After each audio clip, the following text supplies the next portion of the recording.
In this video, we will discuss about validity and its types. Validity evidence indicates that there is a linkage between test performance and job performance.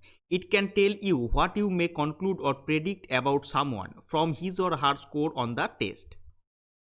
If a test has been demonstrated to be valid predictor of performance on a specific job, you can conclude that persons scoring high on the test are more likely to perform well on the job than persons who score low on the test, all else being equal.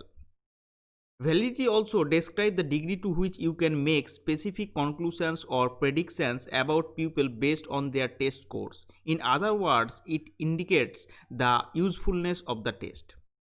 There are three types of validity: phase validity, content validity, and criteria related validity. Also, there are three types of criteria related validity, that is construct validity, concurrent validity, and predictive validity. Phase validity.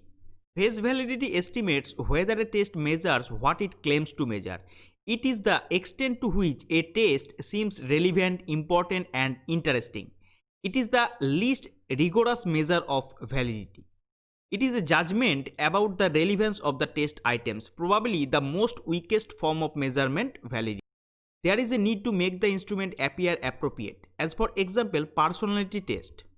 Introversion extroversion test will be perceived as a high phase valid measure of personality functioning. The ink blot test may not be perceived as the phase valid method of personality functioning. Content validity is the extent to which a method measures what it intended to measure. Does the test content item from the desired content domain? To get the desired answer, the measure of content validity is needed. Content validity is based on expert in that content domain. It is especially important when a test is designed to have low phase validity. Content validity is not tested for, rather it is assured by expert in the domain. It is not evaluated numerically, it is judged by the researcher. As for example, it is easier for math expert to agree on an item for an algebra test than it is for psyche expert to agree whether or not an item should be placed in emotional intelligence or personality measure. Criteria validity. Agreement with a gold standard, that is the degree to which a measurement instrument is related to independent measure of the relevant criteria. This is also referred to as instrumental validity. It is used to demonstrate the accuracy of a measure or procedure by comparing it with another process or method which has been demonstrated to valid. It can be evaluated by computing the multiple correlation, regression, exploratory factor analysis, discriminant analysis, and performance.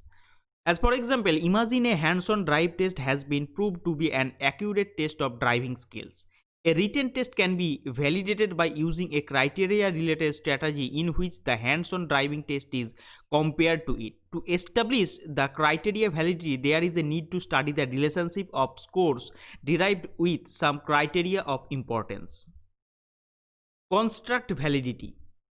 Construct validity is the extent to which a test measures a theoretical construct. It is generally the agreement with other tests, that is the degree to which the measurement instrument measures the theoretical constructs that it was intended to measure. It can be carried out through correlation, confirmatory factor analysis, structural equation modeling, etc. As for example, a researcher examines a personality test to determine if the personality typologies account for actual results. Concurrent validity. Concurrent validity refers to an instrument's ability to differentiate individuals who change on present criteria. It is the correlation between a predictor and a criteria at the same point in time. It involves concurrent, that is simultaneous measurement of the scale being validated. It can be carried out through correlate performance on the test with a concurrent behavior.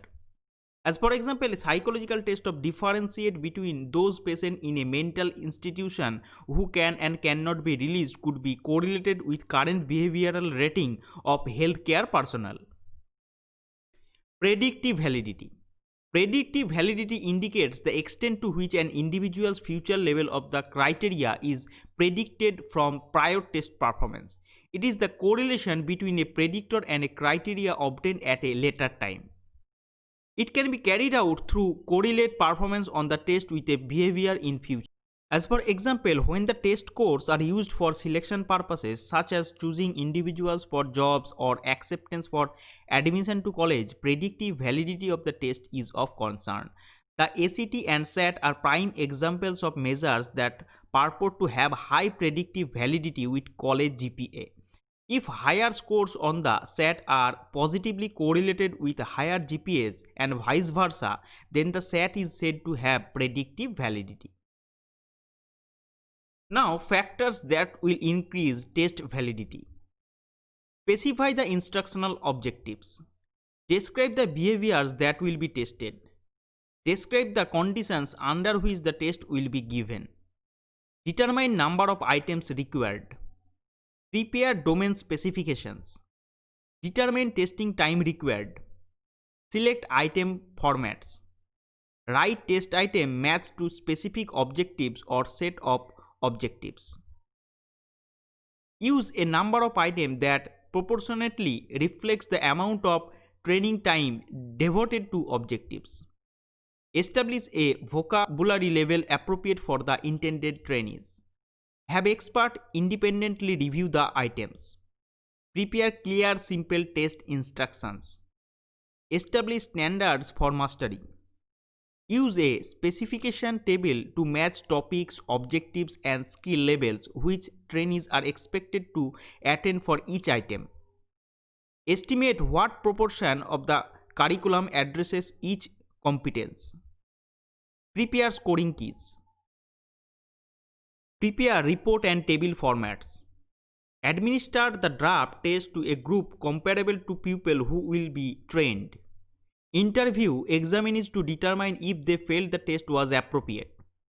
Identify poor items such as those answered incorrectly by many examinees. Score item 0, 1 for each trainee in the instructed and uninstructed groups. Compute a difficulty index for each item for instructed and uninstructed groups. Compute the discrimination index for each item. Summarize item statistics for each item. Evaluate how items discriminate between masters and non-masters for each objective. Analyze choice of distractor for questionable multiple choice items. Revise test based on discussion with criteria group and item statistics. Assemble items into the final test. Now try this. How do you determine the validity of a test? Discuss. What are the ways to improve validity of a test?